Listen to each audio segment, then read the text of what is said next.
ATS દ્વારા વધુ એક મોટું ઓપરેશન પાર પાડવામાં આવ્યું અને ભારતીય જળ સીમામાંથી 300 કિલો જેટલું ડ્રગ્સ પકડી લેવામાં આવ્યું છે। આ 300 કિલો ડ્રગ્સની કિંમત છે 1800 કરોડ રૂપિયા અને 1800 કરોડની કિંમતનું ડ્રગ્સ ઝડપી લેવાયું છે। કોસ્ટગાર્ડની સાથે એટીએસે ઓપરેશનને પાર પાડ્યું હતું।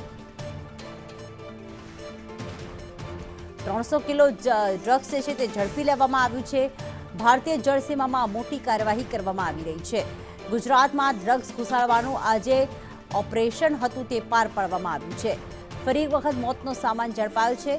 ગુજરાતમાં આ પ્રકારે નશાકારક જે ડ્રગ્સ છે તે ઘુસાડવાનો વારંવાર પ્રયત્ન થઈ રહ્યો છે અને ખાસ ગુજરાતના દરિયા કિનારાનો મોટા ભાગે ઉપયોગ કરવામાં આવતો હોય છે। ત્યારે જળસીમામાંથી કોસ્ટગાર્ડ અને એટીએસના સંયુક્ત ઓપરેશન દ્વારા આ 1800 કરોડની કિંમતનો જે ડ્રગ્સનો જથ્થો છે તે ઝડપી લેવામાં આવ્યો છે। હવે આ ડ્રગ્સ આખરે ક્યાંથી આવ્યું હતું અને ક્યાં ક્યાં સપ્લાય થવાનું હતું તે હવે તપાસનો વિષય છે। જિગ્નેશ, 1800 કરોડનું ડ્રગ્સ, 300 કિલો ડ્રગ્સ પકડાયું છે, ત્યારે કોઈની ધરપકડ કરવામાં આવી છે? કઈ રીતે એટીએસને બાતમી મળી હતી? શું વિગતો સામે આવી આખા ઓપરેશન અંગે?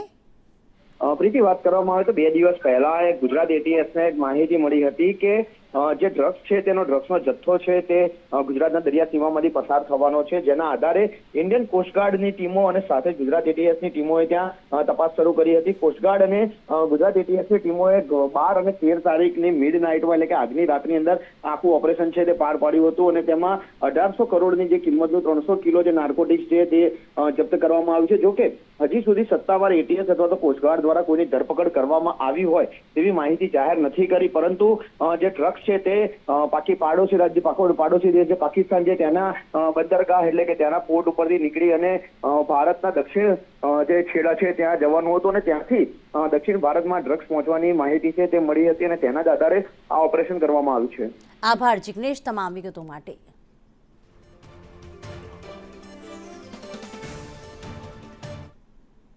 તો સુરત